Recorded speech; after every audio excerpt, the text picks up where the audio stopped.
and welcome to Alpha Leaders Talks.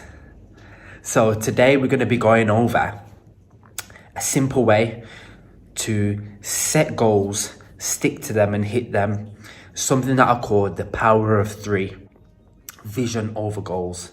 As we know, when we set goals, sometimes it's hard to stay motivated enough to hit them.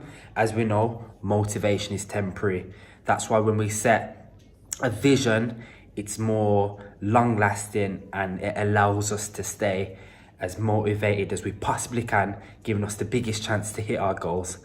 So the first step is visualization. So it all starts up here.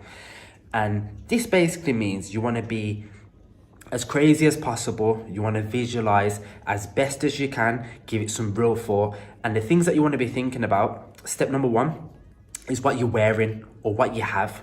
So in 3 months' time, what would you look like physically? Second is who would you be with? So if you could visualize yourself around certain types of people in the next 3 months, that's going to allow you to level up and achieve this vision. Who would they be? And last but not least, work. So a position at work, or whether it's in your business, etc.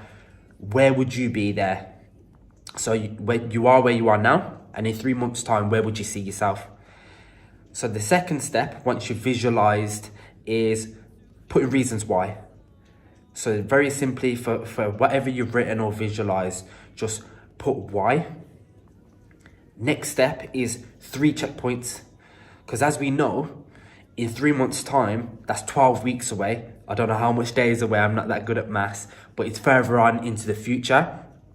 And we know that motivation is going to run low at some times. So it's important to have 3 checkpoints. And these checkpoints can be very simple. You can check it by buying a certain thing. That's going to take you closer to looking like what you want to look like in those 3 months. In regards to who you're with, it can be going for a coffee with them, having a Zoom call with them, having a normal phone call, or just reaching out to them on LinkedIn, Facebook, etc.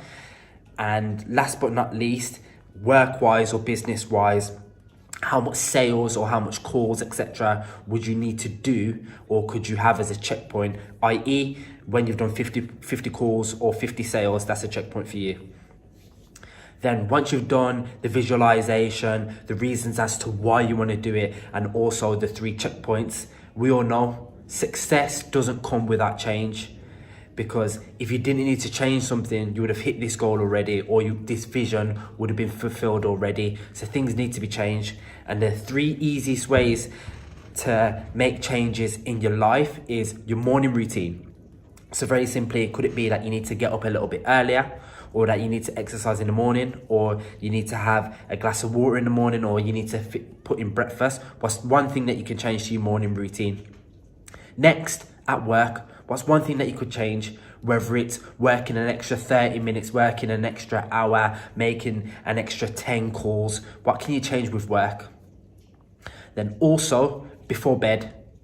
So very simply, it can link very well with getting up early, if that was one of your changes. If you want to get up earlier, the easiest change to make before bed would be to go bed earlier. So if you want to wake up 30 minutes earlier every day, the most logical change to your before bed routine would be to go bed 30 minutes earlier. See, my maths aren't that good, but they're decent. And then also, once you've done your visualizations, your reasons why, your 3 checkpoints, your 3 changes, now you want to track it. Because it's all good and well making these changes and having these checkpoints, but without tracking, it's hard to know where you are. So the 3 easiest ways to track is first, apps. So we have a computer in our hands, which is our mobile smartphones. There's many apps where you can track your habits and your progress on. Also, an accountability partner, because this just makes it a little bit more real. Like, apps are going to allow us to track things, but an accountability partner is going to hold us accountable for our actions and things that we say we're going to do. It's much more powerful when you tell someone that you're going to do it, because they can ask you in 2 weeks, in a month's time, and say how you're getting on with that. Then you have to verbally explain where your progress is, rather than just looking at your phone and track it. And last but not least, writing. So keeping things like a journal or a diary, because it's psychologically proven that when you write things down, it sinks more into the brain. Now, once we've done the visualizations, the reasons why, the 3 checkpoints, the 3 changes, the 3 ways to track, you need to know how you're going to push through. Because as we know, any goal that's worth having doesn't come easy. So adversity will come, but it's important that we have things already set in place to combat this. And this could be simple things. It could be a song, could be a video, could be a memory. It could be your vision altogether. It could be your accountability partner. It could be a family member. It could be anything, but you need to have things in place so that you're proactive. So when it comes, you're not shocked, but you're prepared. And last but not least, once you've done all of these, it's about who you're doing it for.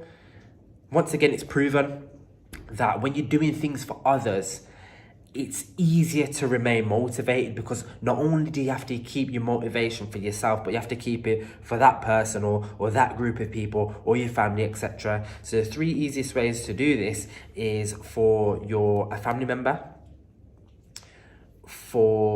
it could be your future family, and your legacy. So those 3 ways that you can always keep yourself accountable in regards to hitting your goals. And the good thing about this method is that when you do feel deflated, or if you just want a form of motivation, you can come back to this proven method and you can pick anything. So it could be just your tracking. You can go on your app and it's going to motivate you, or you can go back to your checkpoint and you can see what you have checked off or what you need to check off, and it's going to motivate you. Or you can go through your methods of pushing through, and it's going to motivate you. And there's no amount of times that you can do this and look at these things and you're going to feel like it's too much. So that's a way that you can set your goals. It's going to help you stick to them, and it's going to help you hit them, and it's going to help you repeat the process all over again. I hope that was useful. Take care.